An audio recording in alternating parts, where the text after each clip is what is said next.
Buenos días, muy buenos días, las 7 de la mañana con 8 minutos de este lunes 17. Aquí estamos en vivo transmitiendo en internet también. Saludo como siempre a mi compañero y amigo Octavio Castillo Mendoza, buenos días, Buenos días, así como Jaime. a toda la Buenos gente días. que nos ve acá en Tamazunchale y la región este lunes 17 de febrero del 2020. A todos nuestros televidentes queremos decirles, agradecerles, porque realmente, como siempre, estamos transmitiendo completamente en vivo desde nuestras instalaciones ubicadas en la avenida Morelos, número 6, del populoso barrio del Carmen en Tamazunchale, San Luis Potosí. Muy contentos con estas nuevas instalaciones, nos llenan de orgullo, poco a poquito van quedando ya como usted lo merece, como hemos estado planeándolo, pero pues esto nos da la oportunidad para saludar a toda la gente que nos está viendo, nos está escuchando desde el pueblo mágico de Xilitla. Un abrazo para todos nuestros amigos de la Naranjera, Matlapa, en Chapulhuacanito, en Tamán, en Barrio Guadalupe, en los queridos vecinos municipios de San Martín y Tampacán, y obviamente vía internet a todos los lugares de la República Mexicana y del mundo donde llega nuestra señal. Iniciamos, mi Tavo Castillo, buenos días, en un lunes muy especial por lo que vamos a vivir. Sí, muy contento. El clima excelente, como siempre los saludos a los amigos que bien señalas, que están muy pendientes y que nos han hecho llegar sus comentarios en torno a lo que es la renovación de Tamasvisión en cuanto a sus instalaciones, no así al equipo de base que pues ya son todos unos expertos. Aquí vemos a Tavo, el camarógrafo, a Juan Jaime, a Anita, todo el equipazo que ha sido conformando a través de este esfuerzo grande de comunicación a toda la Huasteca, llamada Huasteca Sur, y a donde enviamos desde la otrora llamada Sultana de la Huasteca un cordial y afectuoso saludo, como siempre, Jaime. Bien, pues amigos y amigas, gente de la Huasteca, pongan mucha atención, llamen a sus compañeros, llamen a sus amigos.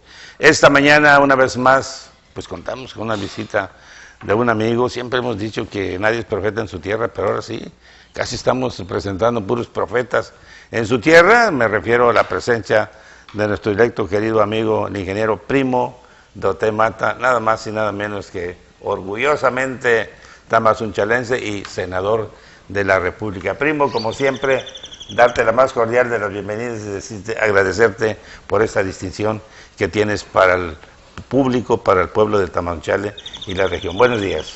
Muy buen día, profesor, doctor Castillo.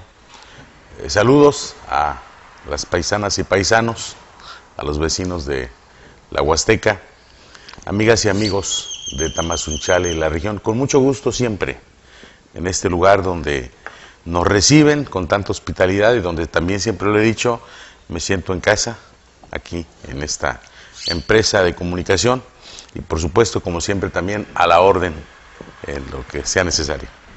Pues esta semana, bueno, en estos días, fuimos testigos a nivel nacional, pues un anuncio que desde el Senado de la República, el senador huasteco Primo Doté Mata, pues diera a conocer a nivel nacional acerca del apoyo fundamental y la iniciativa de que proporcionar a todas las instituciones educativas energía para que ninguno, incluso algunas deudas que se tuvieran pudieran ser subsanadas, todo esto en apoyo de la educación. Primo, ¿qué respuesta y qué has recibido, no tan solo de los potosinos, sino de los mexicanos, con esa iniciativa, con esa idea de poderle otorgar a las instituciones de gobierno pues energía de manera gratuita?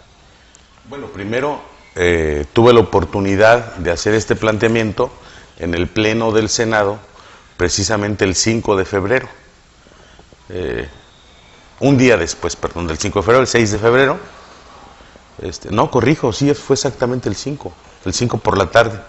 Tuvimos sesión por la tarde, porque por la mañana estuvimos quienes tenemos la responsabilidad de formar parte de la mesa directiva del Senado de la República.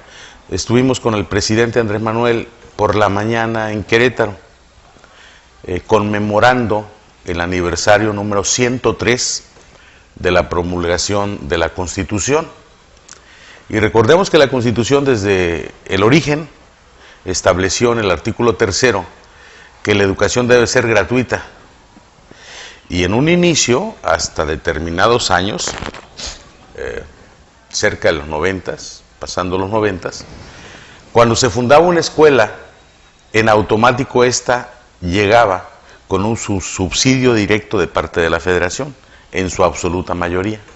Es decir, el gobierno federal absorbía el gasto de la energía eléctrica, de tal manera que esa era una de las circunstancias, de los hechos con los que se buscaba la gratuidad en la educación. No tenía por qué costarles a los alumnos, no tenía por qué costarles a los padres, ya que del erario público se pagaba la energía eléctrica.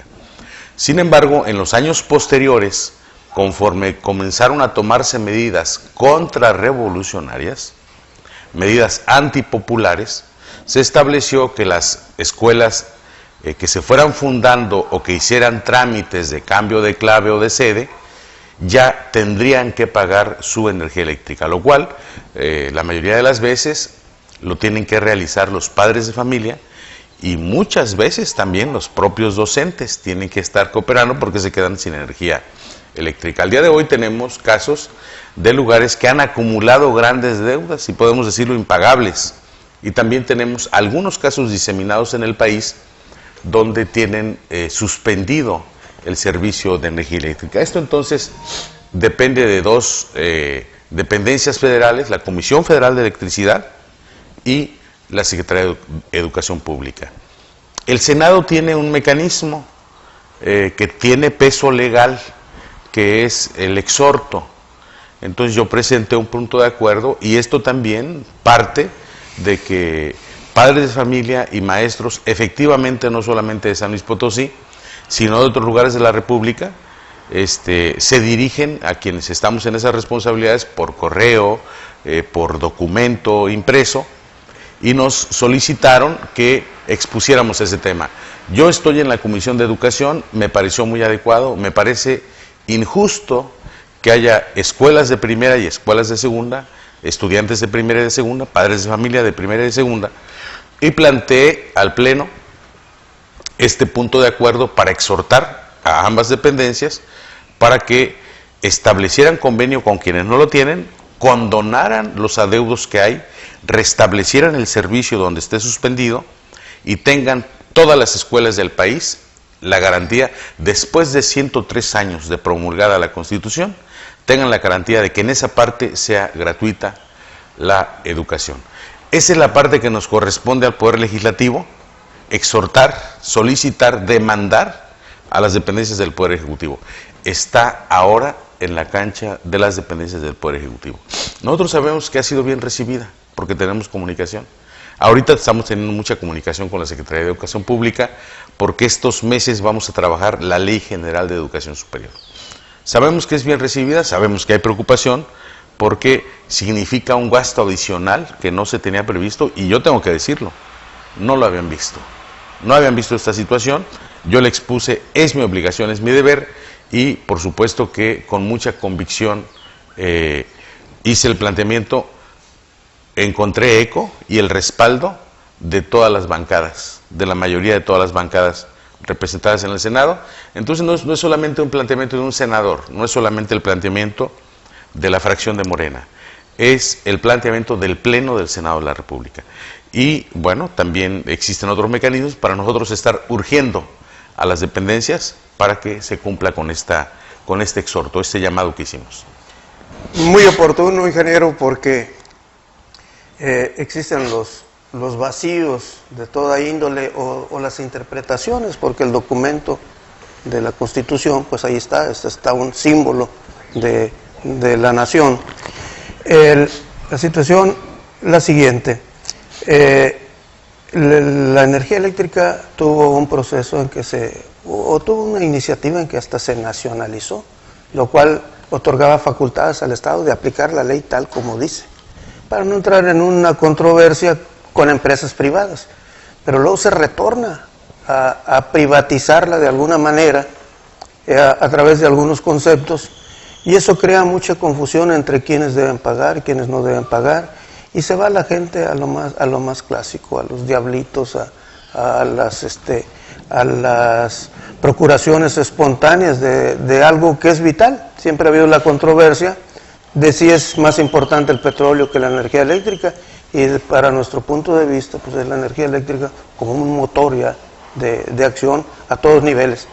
Pero ahora este gobierno de la Cuarta Transformación va un poquito más allá y habla ya de internet gratuito, habla de otros servicios que son consecuencia de tener la garantía de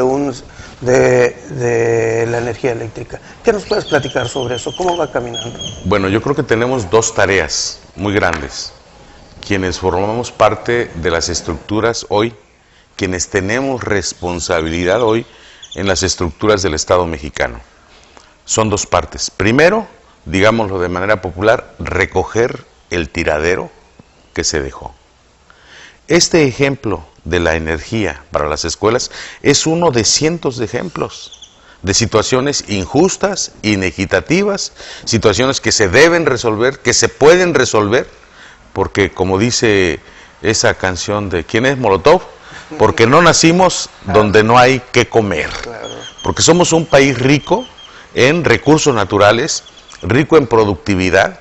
Quienes más producen, y lo sabemos, no es por levantarnos el cuello, o como dice el presidente, no es por presumir, en Estados Unidos quienes más producen, con todo respeto a las demás naciones, son los mexicanos, las mexicanas, que se van de aquel lado, en cualquier nivel en que vayan a trabajar se distinguen. Esa riqueza ha sido dilapidada, desperdiciada. Entonces, este tipo de situaciones como el de la energía eléctrica lo podemos encontrar multiplicado en muchas áreas, y nosotros tenemos la obligación, porque así nos comprometimos hace 2 años, y durante muchos años, incluso antes, el propio hoy presidente Andrés Manuel López Obrador, tenemos que buscar los mecanismos para disipar, para mitigar los estragos de estas medidas que se fueron tomando durante muchos años. Y ojo, estas medidas se fueron tomando conforme a la ley. De pronto, las élites de poder en nuestro país vieron que necesitaban las playas, necesitaban las cordilleras, necesitaban para desarrollos habitacionales, quienes tenían los recursos, pero tenían la limitación de la Constitución. Entonces utilizaron al Congreso de la Unión para que modificara el artículo 27 constitucional, y todos votando a favor del fin de reparto agrario y todo esto, las leyes del ISSSTE, las leyes contra los maestros, todo fue conforme a la ley. Entonces, tenemos que estar revirtiendo todas estas medidas contrarrevolucionarias, antipopulares, a través de la ley, y esa parte nos toca a quienes tenemos la responsabilidad como legisladoras y legisladores, pero también tenemos que estar viendo y paralelamente acoplando a nuestro país y a nuestra nación lo más que podamos, empujando para que esté a la par del desarrollo mundial. Hoy Internet en algunos lugares es considerado ya un derecho humano. El derecho a la información, el derecho a la comunicación rápida. Sabemos quienes podemos tener la ventaja de utilizar la red, la Internet, sabemos las ventajas que nos puede dar y las desventajas de no tenerla. Entonces, tampoco puede ser que solamente en algunas partes o solamente a través de el mecanismo de quien tenga el sustento económico para pagar, disfrute de las ventajas de Internet. La política es que debe ser Internet para todos, salud para todos, educación para todos. Hoy todavía hay lugares donde es un privilegio pensar que nuestros hijos van a tener educación universitaria. Parecería esto una ofensa decir a una persona muy humilde, una persona sin recursos económicos, ¿y qué carrera quieres para tu hijo? Como para que nos diga, te estás burlando de mí, yo no tengo dinero para que mi hijo tenga una carrera universitaria, es algo prohibido para mí.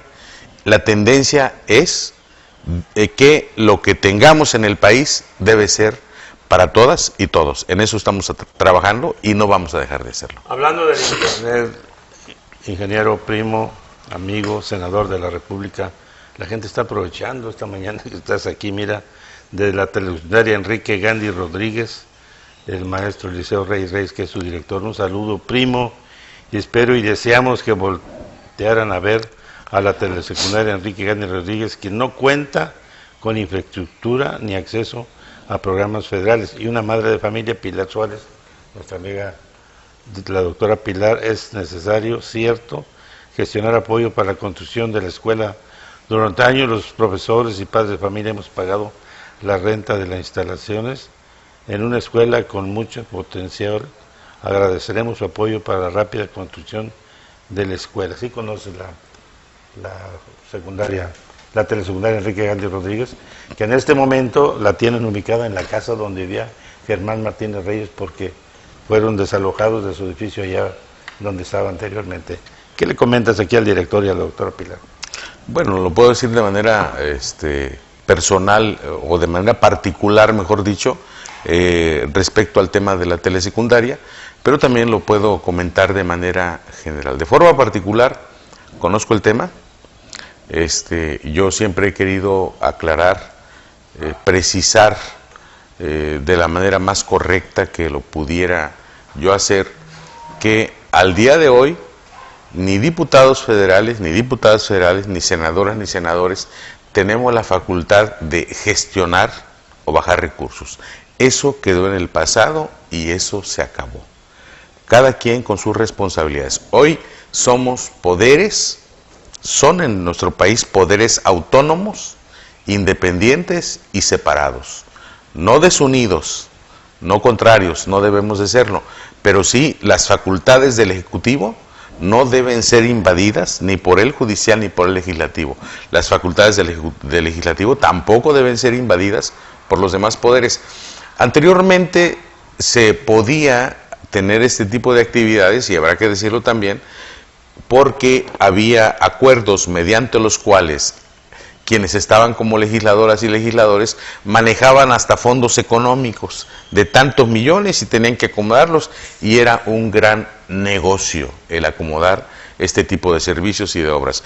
El día de hoy todo corresponde a los poderes ejecutivos municipales, estatales y federales. Sin embargo, eso lo puedo decir de forma general. De forma particular, conozco el tema de la escuela Enrique Gandhi. He estado en contacto con docentes de la institución, hemos hecho el planteamiento incluso a quien sí le corresponde, que es el Poder Ejecutivo. Hemos hablado directamente con el gobernador de San Luis Potosí, y el gobernador tiene compromisos establecidos respecto a la institución. Yo quiero decirlo también públicamente, en la medida de mis posibilidades, por supuesto que estoy disponible para abonar y colaborar en lo que sea necesario, pero ya hay un compromiso de parte del Poder Ejecutivo del Estado, y yo creo que corresponde, lo están haciendo y me da gusto, pero sí corresponde también a los padres de familia y a los docentes estar dándole seguimiento a este tema. Yo creo que no debe ser una situación tan complicada el que tengan la respuesta que merecen, pero volvemos a lo mismo. Esto es un ejemplo de que no se logra todavía la gratuidad en la educación en muchos lugares de la República. No es una justificación, pero si vamos un poquito a la historia, recordando otra vez la Constitución, en 1917 los constituyentes decretaron que el producto, las riquezas del subsuelo eran propiedad de la nación. 5 de febrero de 2017. Al 6 de febrero estaba impreso, y sin embargo en la realidad estaba en poder incluso de extranjeros. 18, 19, 20, 25, 30, 35, y fue hasta marzo de 1938 que con la decisión del presidente Lázaro Cárdenas se dio cumplimiento en cuanto a lo que se refiere a la expropiación petrolera, para que esa riqueza del subsuelo realmente perteneciera a los mexicanos. Es un proceso histórico. Este ha sido más largo, desde 1917 hasta la fecha.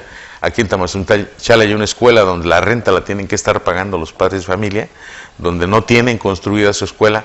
Estas son las cosas que en conjunto el Estado mexicano, pero corresponde al Ejecutivo, tienen que subsanar y tienen que dar respuesta. Yo estoy disponible para quienes están llevando a cabo estos trabajos en la medida de mis posibilidades para continuar colaborando en lo que pueda en ese tema de dónde se va a ubicar. Me parece que ya tienen un lugar, si mal no recuerdo, y la construcción de la escuela. Insisto, no me corresponde, pero con mucho gusto en lo que pueda colaborar para que se cumpla ese compromiso que ya tienen. Es interesante escuchar cómo en esta nueva nuevas administraciones, nuevas épocas de gobierno, tanto diputados federales como senadores, pues amarrados de las manos para cometer situaciones ilícitas, no para que se hagan cosas buenas, poniendo leyes increíbles en beneficio de la sociedad, pero es momento y aprovechamos, primo, ¿qué tan satisfecho estás? Casi año y medio de haber asumido esta maravillosa responsabilidad de representarnos en el Senado de la República. Pues bueno, yo creo que como se dice, y sí creo en eso, pues hay que evitar la ocasión de pecado, hay que tratar de evitar las tentaciones, porque se dice que no hay ni uno solo en toda la historia del mundo que pueda decir estoy libre. Todas, ni uno, solo. Dice, justo, ni uno solo, ¿verdad? Entonces, los seres humanos comunes y corrientes. Entonces, a mí me parece muy adecuada, aunque pareciera que es un costo de que hoy no tenemos, lo podemos decir hasta en el buen sentido, hoy no se tienen las palancas para poder accionar soluciones como las que, ante los problemas como los que hoy se están exponiendo, pero eso evita a que se metan manos donde no debe de haber. La corrupción. Hoy nadie puede decir absolutamente que el presidente de la República y el entorno inmediato cercano a él, en el entorno inmediato hay algún síntoma de corrupción. Así como están vigilando, yo hubiera detectado, hubo una funcionaria federal que en un descuido y exceso de confianza tenía que llegar a otro lugar del país, se le había hecho tarde, como a mí ahorita para llegar al programa, y toma el teléfono, hace la llamada a la aerolínea, le solicito por favor, soy la funcionaria fulana de tal, tengo responsabilidad pública, ayúdenme, retrasen 5 minutos el avión en lo que llego. Eso le costó el puesto, y fue algo público. De ese tamaño está hoy monitoreada por los medios y por mucha gente la acción del gobierno federal, de los poderes federales, y eso es muy bueno. Entonces, no hay ningún síntoma, no hay ninguna señal de corrupción en niveles federales, en niveles cercanos a presidente, en niveles centrales. Sin embargo, habrá que decir, alguien podrá comentar, pues fíjate que acá en Tantoyuca, o fíjate que acá en Boca del Río, o fíjate que acá en Xilitla, llegó el programa de La Escuela es Nuestra, y los funcionarios del ayuntamiento que tienen la obligación, porque se les está pagando para ir a apoyar a los maestros y a las escuelas, para que ahorren, porque ahora les llega el recurso directo, les quieren cobrar los servicios de arquitectos, los servicios de ingeniero, pues eso simple y sencillamente se llama corrupción. Entonces, no ha terminado la corrupción en muchos niveles. Esto debe ser parte de un proceso cultural, de un proceso legal, de un proceso, este es un proceso histórico, la Cuarta Transformación, en donde para abrir ese proceso histórico participó la sociedad, para que continúe, se implante, penetre y enraice ese proceso histórico en el cual no debe de haber corrupción, se requiere de la participación de la sociedad. Entonces, por ejemplo, yo nada más estoy mencionando al azar, espero no ser injusto, supongamos que en Xilitla el personal de obras públicas quiere hacer negocio con la Escuela es Nuestra, pues que los denuncie la ciudadanía. Hoy la corrupción es un delito sin derecho a fianza, un delito grave, y esas son medidas que nosotros tomamos. Entonces, bueno, pues yo la verdad, profesor, yo sí me siento muy contento. Como dijeron en Santa María Picula, Tamazunchale, satisfecho, pero no conforme todavía. Nos falta mucho. Efectivamente, llevamos año y medio. Tenemos datos muy precisos de que nuestros trabajos han abonado muchísimo para el arranque de una nueva etapa histórica de beneficio directo a la población. Y eso pues nos hace estar muy contentos, nos hace estar, digamos, tranquilos, nos hace sentir, sin vanidad ni soberbia, que estamos respondiendo a la confianza, que estamos respondiendo al honor que nos dieron para representar al pueblo, en este caso al pueblo potosino. Yo estoy muy contento, no es soberbia, me siento muy contento de lo que estamos haciendo, un trabajo muy intenso, pero muy satisfactorio. Qué bueno que toca ya el tema profundo de todo esto que es la corrupción. Nosotros sabemos que es el flagelo más grande de la nación. Y pues en medicina, cuando hay un cáncer hay que sacarlo de raíz, ingeniero. Porque si no, cáncer que se le deja ahí, haz de cuenta que lo poda uno y se multiplica. Hemos visto los casos revolucionarios, por ejemplo, la sandinista ahí en Nicaragua, en que han devenido, ¿no? Por cuidar las formas, por querer considerar aspectos morales o humanísticos, la dichosa primavera árabe en que ha devenido, ¿no? Y ahora estamos viendo esta cuarta transformación con el calentamiento de las calles muy descarado, los temas de una especie de contrarrevolución muy bien elaborados, incluso profesionalizados, la aparición de las famosas tribus, incluso partidistas, que pues no sé en afán de qué entran en controversias severas. Y esto enturbia el escenario de tal forma que la noticia más importante que tenemos es que se asegura que Morena en San Luis Potosí va en declive. ¿Qué te hace ser optimista aquí a nuestro senador? Bueno, yo diría que son dos cosas no separadas, pero paralelas, porque efectivamente hay cuestionamientos. Yo primero tengo que decir que hay cuestionamientos y desde mi punto de vista son válidos todos los cuestionamientos. Uno de los cuestionamientos, por ejemplo, es ¿qué hace Primo Doté por Morena? ¿Por qué no se ve que haga reuniones de Morena? ¿Por qué no hace comités de Morena? ¿Por qué no hace estructura de Morena? ¿Por qué no hace campañas para Morena? ¿Sí? Esos son cuestionamientos que para mí deben ser válidos, porque son expresiones de un medio de comunicación o de una persona, son válidos. Pero no porque yo considere que es válido el hecho de cuestionar, considere yo que tienen razón. Yo lo primero que tendría que decir, nadie tiene por qué andar haciendo ahorita reuniones electorales porque estamos fuera de calendario y es un delito estarlo cometiendo. Es que fulano y sutano y mengano lo están haciendo, pues ellos están violando la ley. No podemos nosotros estar violando la ley, las leyes electorales. Segundo, también habrá que decirlo con claridad. Si estuviera incluso en la función que tengo ahorita y fuera el proceso electoral, no es mi responsabilidad y obligación hacer trabajo del partido. Yo lo digo con mucho respeto. Provengo del partido de Morena, estoy afiliado al partido de Morena, pero yo no soy un senador de Morena.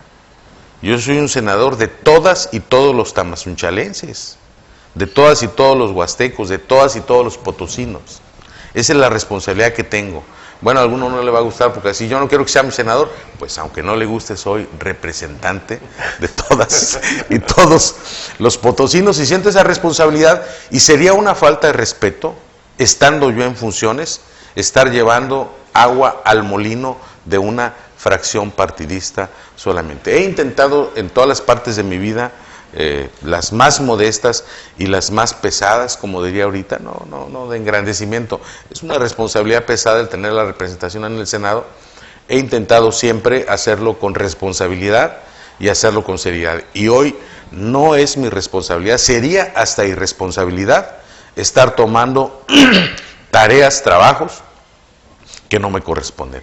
Estoy dedicado de lleno a mi obligación. Yo voy a aprovechar aquí poquito a la obligación que tengo como representante popular en el Senado. Estoy de lleno. Se haga de tarde, de noche, de madrugada, tomo muy en serio y me aplico a lo que es la responsabilidad en el Senado. Pero también hago esfuerzos para cumplir con lo que para mí es una responsabilidad moral. Saben más aquí vecinas y vecinos de la Huasteca que junto con la diputada federal Adriana Aguilar Vázquez tenemos 5 oficinas en el estado. ¿Eso es una obligación? Eso no es una obligación, nosotros lo queremos hacer. En estos lugares tenemos personal en las 5 oficinas que está diariamente los 365 días del año, en este año 366 días, dando el servicio tanto la diputada como su servidor no hemos hecho bien la cuenta, pero nos estamos, digamos, quedando para los gastos que implica el trabajo que tenemos, aproximadamente con un 20% de nuestras dietas. El 80% se está destinando a la operación de estas 5 oficinas en el Estado. Esa es una obligación que tenemos, no es una obligación legal. Prácticamente nadie lo hace. ¿Por qué lo hacemos nosotros? Porque incluso en contraste o a diferencia de propias legisladoras o legisladores de Morena o de los partidos aliados, nosotros provenimos de un movimiento social. Y nosotros no podríamos hoy, así como el presidente no se puede subir al avión de 3,000 millones de pesos porque es una defensa al pueblo, nosotros no podríamos hoy decirle a la población, estoy cumpliendo con mi trabajo de senador, y no me meto para nada. Date por bien servido porque eso es lo que estoy haciendo. No podemos hacerlo porque nunca lo hemos creído así en los últimos 30 años que llevamos ya en este movimiento mucha gente. Y lo que hacemos es, a veces no es tanto el recurso económico, pero bueno, también se reparte, sino la atención y el tiempo. Es algo muy difícil. Hay mucha sabiduría cuando se piensa que se está cumpliendo con todo y de repente preguntas, ¿y qué más me hace falta? Pues vende todo lo que tienes y repártelo, y da hasta tristeza porque dice, pues a esa parte no puedo llegar. Pero a veces la riqueza no es solamente riqueza material, es riqueza en tiempo, es riqueza en acciones, es riqueza en talento, y pues también hay que repartirla a quien se necesita. Entonces aspiramos nosotros, hoy lo identificamos así, pero es algo que hemos hecho toda la vida, aspiramos a compartir con la ciudadanía, compartir con quienes tenemos el compromiso, con esa responsabilidad legal, con esa obligación que tenemos como representantes, pero también con una responsabilidad moral de ser solidarios ante tanta necesidad que todavía existe en el pueblo mexicano, en el pueblo potosino y en el pueblo de la Huasteca. Hay un nuevo gobierno, inició una etapa de la Cuarta Transformación, pero si vamos a los hospitales, vemos que todavía ahí no llega, la gente sigue padeciendo, la gente sigue sufriendo, la gente sigue con problemas, y una de dos, o hacemos que no los vemos, o criticamos a quien hace poquito y se equivoca, o nos entregamos a buscar las soluciones de estas cosas. Oye, pero pues aprovechando dentro de este interesante tema, la gente pues está aquí en las redes preguntando, participando. ¿Hay beneficios directos para la población por el hecho que estés en este momento en el Senado? Yo creo que hay beneficios directos de que hoy hay una mayoría, y tengo el honor de formar parte de esa mayoría, no solamente una mayoría partidista, digamos. Hoy Morena, la fracción parlamentaria de Morena, es la mayoría en la Cámara de Diputados y la mayoría en la Cámara de Senadores. No solo como mayoría partidista, sino quienes hoy tenemos esa responsabilidad. Cada vez hay menos, desde hace año y medio que entramos, cada vez hay menos pose, cada vez hay más realidad, cada vez hay más trabajo y cada vez hay menos simulación. Fíjense hasta qué grado llegábamos en regímenes anteriores, que hasta los operativos para apresar a supuestos criminales eran como una serie televisiva. Cuando apresaron hace años, y es un botón también de muestra, a esta francesa Florence Cassés y a Israel Vallarta, que por lo que se ve incluso podría ser liberado por todas esas situaciones, tiene ya muchos años preso él, y la francesa tuvo que ser liberada, pues todo era una simulación. El día de hoy el beneficio directo para la población es que, como lo decía hace un rato, estamos tomando medidas inmediatas, estamos tomando medidas muy decisivas, por ejemplo, de un impacto directo a la población. Votamos para que se acabara la reforma educativa anterior, que tenía oprimidos a maestras y maestros. algunos ya se les está olvidando. Qué bueno que se les está olvidando. Aquí lo dijimos también hace 2 años. Va a ser un mal sueño, pero que se estaban comiendo las uñas, que estaban nerviosos, que se enfermaban, porque viene el examen de permanencia. Una presión indebida, una presión injusta, y esa la quitamos. Es algo que se legisló, que nosotros tuvimos que ver directamente con nuestra actuación para que eso ya no existiera. Otro de los, digamos, impactos directos que hemos logrado es que, por ejemplo, hay una parte donde el Poder Ejecutivo es el Ejecutivo quien crea los programas del bienestar, la doble pensión, más del doble de la pensión a los adultos mayores, la pensión universal, porque antes era solamente a quienes no tuvieran otro tipo de seguro. Hoy quienes tienen IMSS o ISSSTE reciben también la pensión de adultos mayores, simple y sencillamente porque es un derecho para todas y para todos, por llegar a la edad, que es el único requisito, y hoy lo tienes. Estudiantes de preparatoria, personas con discapacidad, tandas para el bienestar, las becas Benito Juárez para bachillerato, el programa Sembrando Vida. Construyendo el futuro. El año pasado, de programas que no existían, en el 2019, programas que no existían del 2018 para atrás, se invirtieron 250,000 millones de pesos. Es una cantidad enorme. 250,000 millones de pesos se invirtieron para entregarle al pueblo lo que es del pueblo. Y alguien pudiera decir, oye, pero a Primo le preguntaron que cuál es el beneficio directo de que él esté en el Senado y de que los senadores, y él está hablando de lo que hace el presidente de la República, está saludando con sombrero ajeno. Pero entonces habrá que ver, bueno, ¿y de dónde obtiene el presidente de la República, el Poder Ejecutivo, el recurso, el dinero para ser entregado al pueblo? Pues de las facultades legales que nosotros le hemos llevado, como por ejemplo las modificaciones a la ley de extinción de dominio, mediante la cual ya se pudo disponer plenamente de mucho de lo incautado.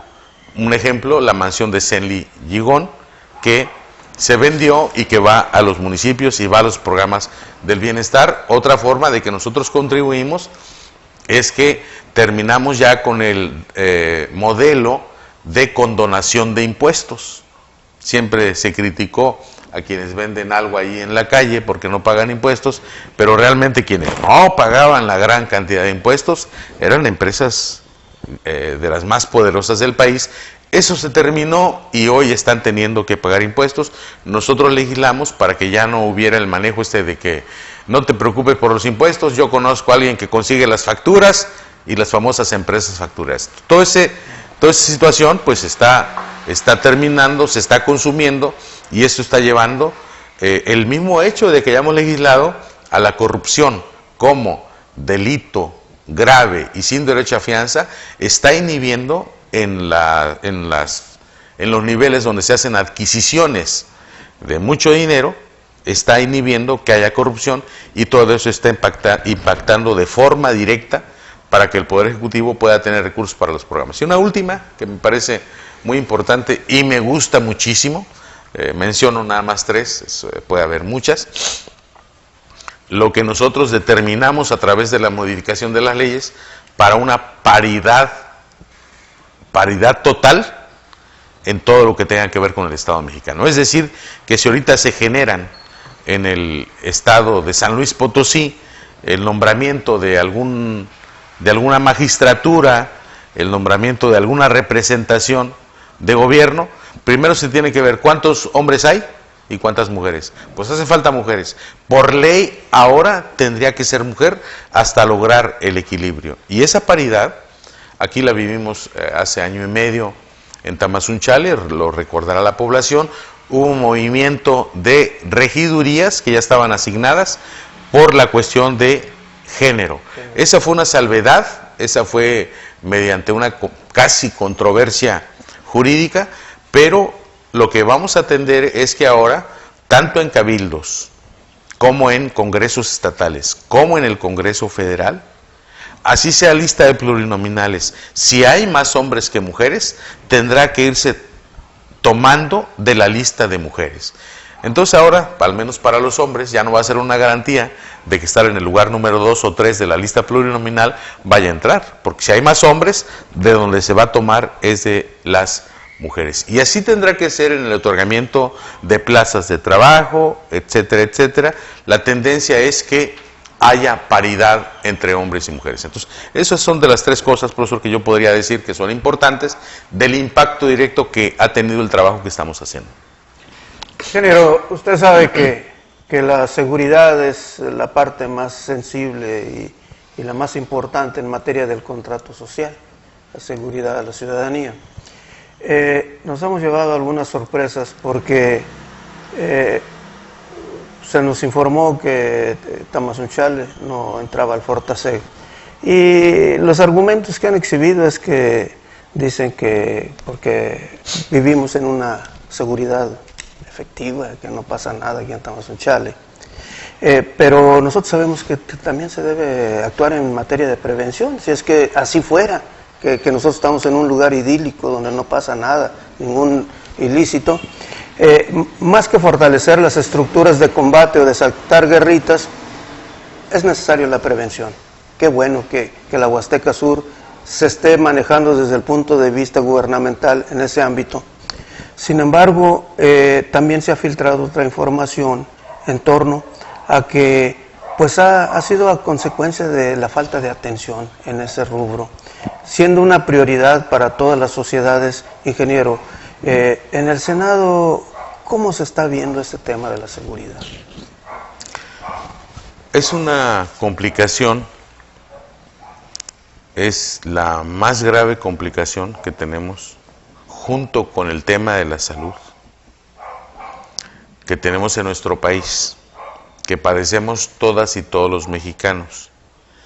Y cuando digo todas y todas, también lo pueden ver en el presidente de la República, ya no trae guardias del Estado Mayor Presidencial, en quienes formamos parte de esa misma ideología y tenemos responsabilidades en las Secretarías de Estado, en la Cámara de Diputados o en la Cámara de Senadores.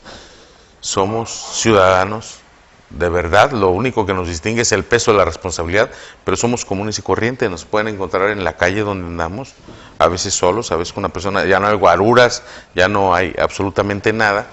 Eso no quiere decir que esa sea la solución a la inseguridad.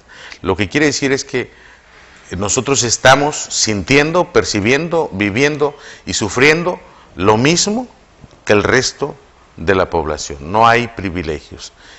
Si siempre hemos estado con el pueblo, hoy en la responsabilidad tenemos que seguirlo haciendo porque tiene que ser una solución, tiene que ser un problema en el que todos, en el ámbito de nuestras responsabilidades, tenemos que colaborar. ¿Cuál es el problema? Y que luego o cuáles son uno de los orígenes del problema, y que luego se le cuestiona al presidente, deja de echarle la culpa al pasado. Pero más que echar la culpa al pasado, sí tenemos que ver que esta situación se dejó crecer, se dejó penetrar, que las raíces de la violencia y la criminalidad, la alta criminalidad, están en la corrupción. Y muchas de esas situaciones no han cambiado porque no dependen directamente de los poderes federales. Los ministerios públicos de todo el país, las policías ministeriales de todo el país, las policías estatales de todo el país, las policías municipales, los órganos de impartición de justicia, nosotros sabemos que sigue habiendo muchas discrepancias, excesos, excentricidades, anormalidades que permiten que casi cuando vemos todavía en una noticia, detuvieron a tal célula o tal persona, casi sabemos que al otro día va a salir, liberaron a tal, sí, lo que llaman la puerta giratoria, porque sigue habiendo mucha manipulación, sigue habiendo corrupción, sigue habiendo esta situación irregular en ese ámbito policíaco, investigación, procuración de justicia, y que no está bajo el dominio del poder federal. No es echarle la culpa tampoco, porque también un ayuntamiento de cualquier lugar del país llegó y se encontró con esa situación. Un gobierno estatal, se trate del partido que sea, llega y se encuentra con esa situación. Entonces, aquí es una situación de ese tamaño tan complicada, pero que tiene que seguirse atendiendo. Nosotros vemos esa dificultad, nosotros legislamos sobre la Guardia Nacional, nosotros legislamos sobre la ley del control de armas, pero esas son solo unas herramientas. La otra parte la está poniendo, la tiene que poner poner el Poder Ejecutivo, la Fiscalía General de la República, que es un órgano autónomo, el Poder Judicial de la Federación, los estatales y los municipios. Pero otra parte, yo diría, sin echar la pelotita a la ciudadanía, también tiene que haber mucha participación de la ciudadanía. Esta situación de alta criminalidad e inseguridad, ojalá y se pudiera resolver por decreto, y ojalá se pudiera resolver en un año. Esto definitivamente es una situación que nos va a tardar todavía algún tiempo, y que bueno, está bien que le exijamos a los gobiernos, que está bien que presionemos, que nos presionen a los legisladores a que afinemos. Ahorita yo acabo de proponer, qué bueno que lo pregunta, acabo de hacer una propuesta para que no solamente la corrupción, el abuso a menores, no solamente el fraude electoral sean delitos graves y sin derecho a fianza. Es una aportación propia que yo hice para que en una iniciativa de ley, para que se modifique la Constitución y también el delito de extorsión sea grave y sin derecho a fianza. Y si alguien me pregunta, primo, ¿con eso vas a resolver lo de la extorsión? Yo tendré que decir, no, con eso yo estoy poniendo lo que a mí me toca de mi parte como legislador para inhibir, para limitar, para menguar ese problema tan grave que cada rato nos hablan por teléfono, que ya se ganó y que si no te hacemos esto, el problema de la extorsión, sobre todo por medios telefónicos y de cualquier tipo. Pero entonces también corresponde al ayuntamiento, corresponde al gobierno del estado y corresponde a las familias. Hay un tema muy delicado, muy grave ahorita, que está el tema de los feminicidios, ¿sí? Bueno, pero ¿qué le reclamamos al presidente municipal por los feminicidios? ¿Al gobernador? ¿Le reclamamos al presidente de la República? Hay una cosa muy grave en la que como familia tenemos que trabajar. En más del 90% de los casos de feminicidio, la víctima vivía con el victimario. ¿Quién va a arreglar eso? ¿Quiénes son quienes están delinquiendo? Pues son nuestros hijos, nuestros primos, nuestros sobrinos, nuestros hermanos. Entonces, no es nuestra responsabilidad total, pero también es parte del trabajo que tiene que hacer la ciudadanía. Y sí, doctor, creo yo que cada quien en su responsabilidad tiene que aplicarse. En este caso yo entiendo que el ayuntamiento ha dado una versión, pero no creo que tenga que limitarse a una versión, con mucho respeto. Seguramente lo está haciendo, buscando las alternativas, con Fortaseg o sin Fortaseg, para que haya mayores garantías de seguridad para los tamazunchales. ¿Cómo no lo voy a creer yo también? Pues aquí está mi familia. En un momento vamos a continuar con el ingeniero Primo de Otemata, senador de la República, con un tema importantísimo que está en boga en toda la nación, como el tipo de problemas que se presentan con los programas del bienestar. Pero antes escuchemos estos interesantes mensajes.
En México y en el estado de San Luis Potosí no tenemos casos de coronavirus. El sector salud de San Luis Potosí mantendrá activado el protocolo de salud derivado de la alerta emitida por la Organización Mundial de la Salud respecto al coronavirus. Para cuidar nuestra salud, los potosinos deberemos adoptar medidas sencillas de higiene y prevención, muy similares a las que seguimos para prevenir la influenza, como son lavado de manos frecuente, evitar saludar de mano y de beso, estornudar y toser en la parte interna del codo y evitar la convivencia con personas enfermas de vías respiratorias, usar gel antibacterial, no automedicarse y acudir al médico si se presentan síntomas como fiebre mayor a 38 grados, dolor de cabeza, dolor de garganta, flujo nasal abundante y cansancio. Si presentas estos síntomas, acude a los centros, clínicas y hospitales del sector salud más cercanos.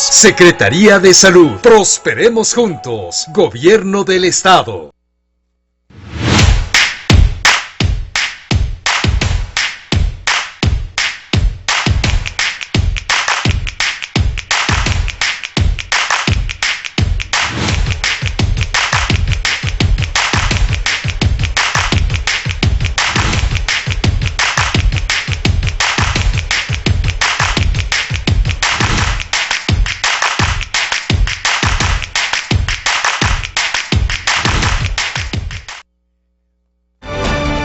En los municipios de Venado y San Ciro de Acosta, el gobierno del estado inaugura obras educativas y sociales, como la pavimentación de las principales calles, que contribuye a mejorar la calidad de vida de sus habitantes. En Venado, se entrega la pavimentación con concreto hidráulico del Boulevard Ocampo y las calles Independencia, Hidalgo y 5 de Mayo. Asimismo, se inauguró el puente El Sotol. En San Ciro de Acosta, se inauguró la modernización del acceso principal a la cabecera municipal, la pavimentación de la calle Tenochtitlán y la de Ciro esquina con Morelos, con inversión total de más de 5.600.000 pesos. Con pavimentación de calles, más familias viven mejor. Prosperemos juntos. Gobierno del Estado.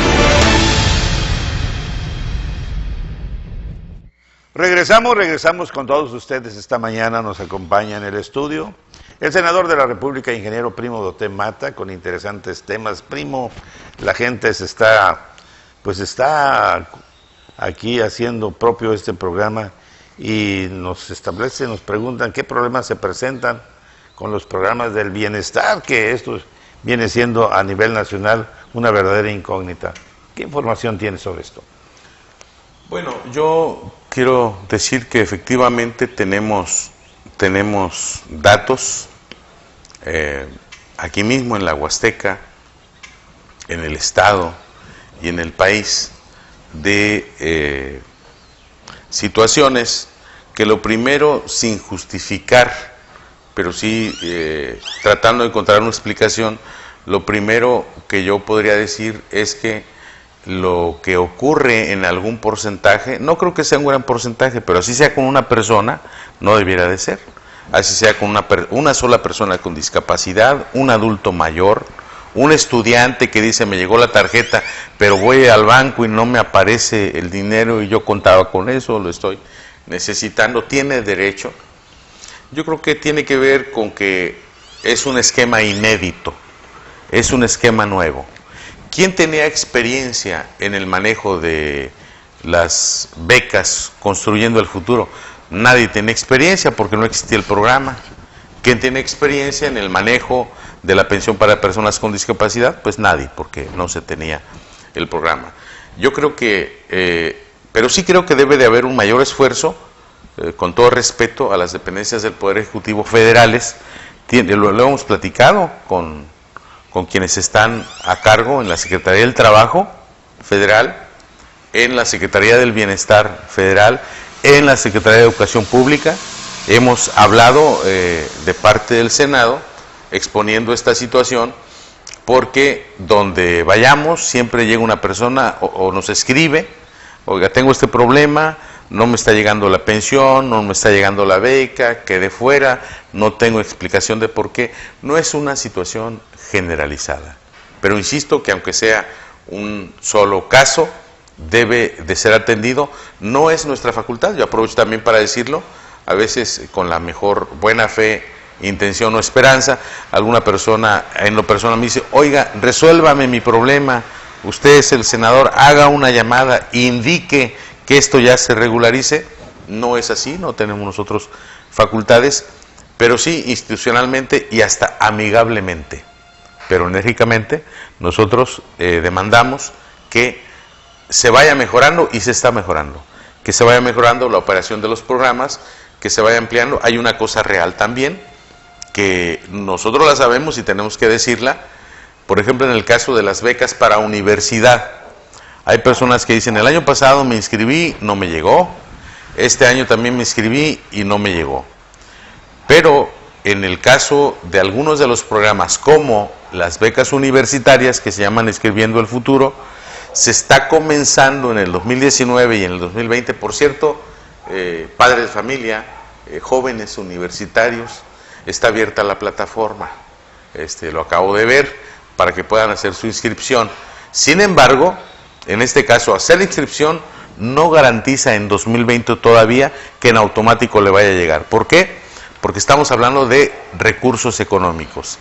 El año pasado se destinó una cantidad de recursos a quienes socioeconómicamente demostraron que tenían mayor necesidad. Este año se va a ampliar, pero ¿hacia dónde? También hacia quienes demuestren que tienen más necesidad. Y la proyección del gobierno federal, lo sabemos porque nos ha comentado el presidente, es que en 5 años se puede atender la mayoría de los estudiantes de nivel universitario. Alguien puede preguntar, ¿pero por qué está haciendo así? Porque así lo propuso siempre el presidente. Primero los pobres, no se engañó a nadie. Se dijo claramente que conforme se fueran teniendo la disposición de recursos y el manejo de programas, se iba a llegar primero a los sectores más necesitados. Pero sí tenemos problemas. Tenemos problemas como el que exponía hace rato, también como que se quiere, y esto habría que decirles a las familias, a las personas, a quienes son beneficiarias y beneficiarios, pues que defiendan sus recursos, porque no falta quien luego les llega, oye, yo te tramito lo de adultos mayores, pero cada que cobres me vas a dar 100 pesos. No tienen por qué darle nada a nadie. Yo te imprimo allí en un ciber, te imprimo tu constancia de discapacidad, aunque no la tengas para que puedas cobrar. Eso es un delito y es grave y deben de tener la conciencia. O fíjate que yo trabajo en una dependencia y yo te ayudo en el programa de la escuela es nuestra, maestra o maestro. No lo permitan, defiendan sus recursos. Si es una garantía que hoy el gobierno federal les va a entregar directamente los recursos para que lo optimicen. Miren, saben, hay una parte muy famosa, creo que fue en Oaxaca, a una comunidad le dieron el dinero para que construyera su carretera a la cabecera municipal y alguna gente dijo que no iban a saber cómo hacerlo, que no les iba a alcanzar.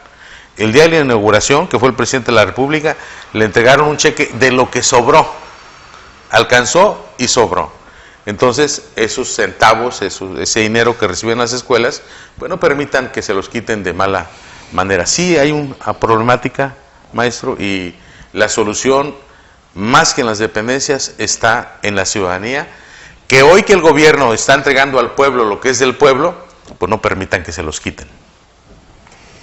Cada vez están más cerca los relevos políticos, hablamos a nivel gubernamental, a nivel municipal todavía está lejos, para que se vayan a enojar ahí los presidentes. Pero finalmente es algo que pues debería haber sido una fiesta, el hecho de ir a votar, a elegir, a ejercer un derecho, una libertad. Pero en los últimos años hemos visto que todos esos procesos de elección se han visto revueltos en cuestiones de controversias y tienen que resolverse en otros escenarios de otra categoría, y que finalmente siempre queda la duda en la ciudadanía si alguien acusó en falso o si definitivamente se cometió un delito y cuál fue el resultado. Pero el tema actual ahorita, ingeniero, y ojalá nos puedas platicar algo de eso, ¿es cierto que Morena se quiere apoderar del INE? ¿Del INE? No, por supuesto que no. No. aquí yo creo que también hay que decirlo de manera muy precisa o muy clara, porque sí existía y se demostró, sí existía la mafia del poder, no lo olvidemos. Hasta se burlaban, ya, Andrés Manuel ya chole con su mafia del poder.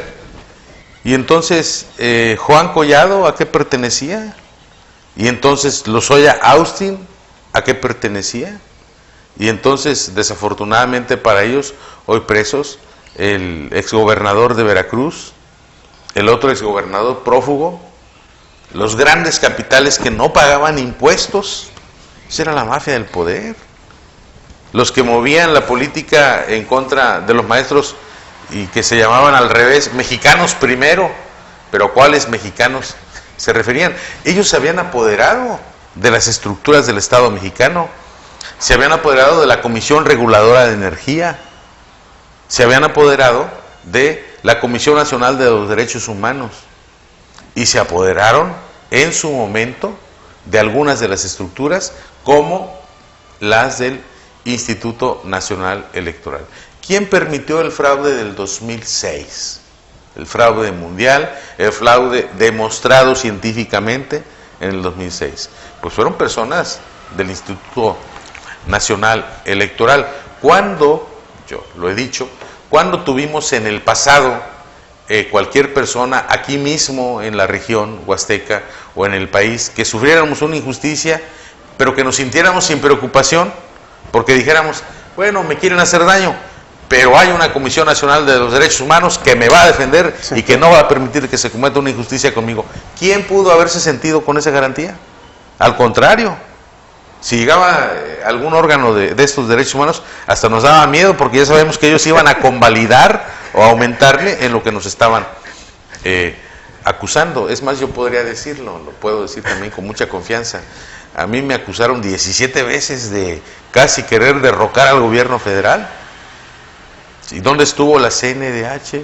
¿Dónde estuvo quien vigilaba los derechos? Pero cada quien ahorita puede poner un ejemplo de que no fue funcional, porque fueron estructuras que fueron cooptadas y se habían aprovechado, se habían, como dijo usted, si quiere posesionar o quieren el término que utilizó, doctor, del INE, ¿no? Morena quiere, que, ¿cómo lo comentó? Adueñarse. La mafia del poder se había adueñado de las estructuras del Estado mexicano. ¿Qué es lo que tenemos que hacer? No adueñarnos, ni Morena. Hoy el Estado mexicano tiene que liberar a esas instituciones de presiones e intereses indebidos, de tal manera que todas las estructuras, en este caso el INE, que están fundamentadas en la objetividad, la independencia y la imparcialidad, tenemos que buscar cómo colaborar para que se afine más ese espíritu de la institución que permita que haya mayor equidad en las contiendas electorales. Es muy importante el papel del INE. El INE no debe desaparecer, el INE no debe de ser disminuido, al contrario, el INE tiene que ser fortalecido. Y esa es la parte cuando la ley lo marque, cuando haya que hacer los cambios pertinentes a las estructuras que les corresponda. No será Morena, serán las estructuras del Estado mexicano quienes tienen la obligación de fortalecer nuestro sistema de competencia electoral. Ingeniero Primo de usted, pues el tiempo, no quisiéramos, es tan interesante que se terminara esta entrevista, que pues aquí la gente lo sigue comentando muy contenta, pero algo fundamental tenemos que hablar esta mañana: la sucesión gubernamental. Sabemos que 17 veces demandado, muchas veces encarcelado injustamente, luchador social, pero desde tu óptica, de manera personal, de grupo, familiar, ¿cómo ves qué tanto se puede participar ahí en la futura sucesión gubernamental? Yo lo primero que necesitaría decir es que a mí en lo personal me da mucho gusto. Me encuentro muchas personas que con mucha esperanza y alegría me comentan, oye, por lo que vemos va a haber un cambio también en San Luis Potosí, en el estado. Como decíamos en la consigna, les digo, se ve y se siente, se ve y se siente, que va a haber un cambio profundo también, un cambio verdadero en San Luis Potosí. Las mediciones demográficas marcan, anticipadas por cierto, Claro. anticipadas, pero están marcando una tendencia que incluso a estas alturas parece prácticamente irreversible, en favor de un cambio inédito, en favor de un cambio profundo y verdadero, en favor de un relevo de sistema para las elecciones del 2021, para el gobierno que iniciará en 2021 en San Luis Potosí. Entonces, pues eso a mí me da mucha alegría pensar que al ser evaluadas, consultadas, al ser encuestadas las potosinas y ser encuestados los potosinos, ya desde ahorita están manifestando que se van a ir hacia un esquema que sea compatible con la etapa histórica de la Cuarta Transformación. Ahí están las mediciones públicamente y ahí se está reflejando cómo ya no va a prevalecer ese sistema que hasta hoy ha sido un sistema Dicho en otras palabras, omiso, para Morena. un sistema ya por lo que se ve no va a ser un sistema omiso, un sistema disfuncional, un sistema corrupto, un sistema ajeno a la gente. Fíjense nada más algo. Cuando el presidente dijo, no me voy a subir al avión presidencial, no, es una ofensa para el pueblo, empezaron a cuestionarlo. ¿Y entonces cómo va a andar en el país? ¿O cómo es el presidente? Es el presidente que más ha visitado los pueblos y las capitales y los estados de la República. Ningún otro presidente. Y sin avión presidencial, se va en vuelo comercial y llega por carretera. Toda esa simulación, toda esa faramalla, todo ese lujo, dispensios, todo eso tiene que terminar. Entonces a mí me da mucho gusto de que, ya me imagino yo, el siguiente gobierno estatal, pues que va a vender esos helicópteros y avionetas que tiene el gobierno estatal, que no sirven más que para, muchas veces de ocio, que no son de un impacto directo, por poner un ejemplo, a la ciudadanía, un ejemplo simbólico. Entonces claro que me da mucho gusto pensar que ya no solamente nuestro país, sino que también San Luis Potosí va a hacer juego con el gobierno de la República, y esto va a repercutir, sin lugar a dudas, mucha voluntad y muchas ganas y mucho talento con nuestro presidente de la República y toda la voluntad que se pueda tener en el estado de San Luis Potosí para beneficio de la población. Claro que me da mucho gusto. Mi querido Octavio Castillo, ¿con qué nos vamos? Porque el tiempo apremia. Pues nada más, cediéndole aquí la palabra a nuestro senador, pocas veces tenemos oportunidad de tener a una personalidad que conoce desde el interior lo que está sucediendo en nuestro país, sobre todo en nuestra nación, y qué decir aquí de nuestra querida región Huasteca Sur. Ingeniero, algo que te entusiasma en torno a lo que significa esta región huasteca. El avión presidencial también, hombre, porque están hablando, ¿qué onda con lo del avión? El avión presidencial. Bueno, yo voy a empezar con lo del avión presidencial, y tengo que decir, pues, que es mi determinación y es mi decisión, y me van a cuestionar, pero es un costo que yo voy a asumir, el que me cuestionen. Por ejemplo, antier en San Luis Potosí, que estuve en una plática también con un medio de comunicación, me decían, oye, ¿y si contestas tu WhatsApp? Porque pusiste ahí en el Facebook, pusiste tu número de WhatsApp, y si lo contestas. Y le digo, sí lo contesto.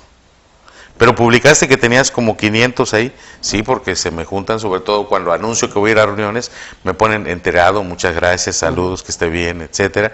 Y yo voy viendo, porque te aparece la notificación, voy viendo, y eso los contesto después así muy rapidito. Pero yo cuando veo que es un tema de salud, inmediatamente, incluso tengo que decirlo, y ustedes verán las transmisiones en el Senado, ahí tengo mi tablet, porque en la tablet tengo el manejo de la mesa directiva, que estoy en la Secretaría, lo tengo en la tablet, pero ahí también en una ventanita, en una pestañita, tengo el WhatsApp, el que conoce la ciudadanía, que he dado a conocer a la ciudadanía, 4811 26 25 49, y ahí, cuando veo una notificación que se trata de salud, pues en la primera oportunidad me meto y ya pido que ese tema se atienda. Entonces, no es una obligación, como hace rato lo decía, pero es lo que yo he determinado para mantener una línea más de comunicación con la población. ¿Atenderé el 100%? No lo sé, pero mi disposición estará en intentar siempre dar esa atención. Respecto a la rifa del avión presidencial, por eso lo digo, yo tengo una decisión, no es una obligación, es una determinación mía. Ya hablé con mis compañeros que dependen también de esa dieta mensual del Senado. En cuanto estén disponibles los cachitos, el 100% de una dieta mensual va a ser para comprar 200 boletos, 200 cachitos de la rifa. Pero esos 200 cachitos se van a repartir en la población de San Luis Potosí. No van a ser para mí. Esos 200 cachitos se va a abrir un listado y pues a lo mejor se apuntan 1,000 o 2,000, pero pues vamos a hacer la rifa de la rifa. Vamos a buscar de esos una insaculación, sobre todo para quienes... ¿Primero los pobres? Primero los pobres. Para quienes digan, yo sí quiero, pero yo no tengo para comprar el cachito. Pues apúntate, se van a sortear 200 cachitos y se van a repartir 200 cachitos del avión presidencial. 200 pues eso. votos. Oh, ya lo siente, la ruta. Ingeniero Primo de Otero, pues, los ruteros. estamos muy contentos, la verdad, es una gran satisfacción. En primer lugar, porque vemos la manera como te has conducido ahí en esa máxima responsabilidad, pero pues finalmente algunas de las responsabilidades que sabemos que te han dado en estos últimos tiempos ahí en el Senado para irnos. Sí, bueno, son 3 responsabilidades. Yo he insistido en decir que no me quejo, estoy muy contento, es mucha tarea. Pues la primera, tan solo el hecho, y fíjese como tan solo, como si fuera, la verdad, el hecho de estar como representante en el Senado es una gran responsabilidad, es una responsabilidad también, no solamente legal, sino moral, la dedicación que uno tiene que aplicar para los temas de salud, de educación, de seguridad, de movilidad, de comunicaciones, en las comisiones en las que estoy, Defensa Nacional y Seguridad Pública, y los temas generales que se tratan en el Senado. Después, pues tengo también la satisfacción de que cuando se busca quién va a tener la primera secretaría de la mesa directiva, por unanimidad de senadoras y senadores de la coalición, somos 70 senadoras y senadores de la coalición, 70 de los 128, por unanimidad, pues yo creo que mal no he hecho mi papel a la vista de ellos. Fui propuesto para estar en la secretaría de la mesa directiva y por unanimidad me nombraron. Lo que se ve en las transmisiones, pues la lectura y demás, tiene un trabajo detrás, un trabajo muy intenso, porque somos uno de los órganos de gobierno del Senado y tengo la responsabilidad de seguir en la primera secretaría. Y adicionalmente, ahorita acaba de pasar el periodo de receso, todo enero, pero que tiene que seguir una comisión, digamos, de guardia, que es la llamada comisión permanente. Me piden también, entre los 15 senadoras y senadores, me piden que forme parte, por el desempeño que he tenido, por la información que he estado manejando, que forme parte por primera vez de la comisión permanente, y la única comisión que corresponde a un senador me la otorgan a mí, que es la de la presidencia de la Comisión de Hacienda y Crédito Público. Tuvimos mucho desempeño ahorita, precisamente que se nombró a la nueva titular de la Oficialía Mayor de Hacienda y a la nueva titular del sistema del Servicio de Administración Tributaria. De ese tamaño son las responsabilidades. Yo me siento satisfecho, me aplico mucho. La verdad es que luego sí soy muy intento ser muy aplicado en lo que es mi responsabilidad, pero esto ha llevado a que me estén asignando estas otras responsabilidades que con mucho gusto yo he estado desempeñando y cumpliendo. Pues ingeniero Primo de Otero, agradecerte tu presencia esta mañana, un lunes especial, horario también especial. Creo que la gente está muy contenta, se han estado pues reportando muchos amigos tuyos, pero también muchos ciudadanos que apuestan y reconocen el trabajo que en este momento estás realizando en el Senado de la República. Querido poeta urbano, gracias nuevamente por estar aquí y nos da la oportunidad de seguirlos invitando para que nos acompañen hoy en punto de las 8 de la noche en nuestro noticiero Vivencia Informativa. Nos vemos a las 8.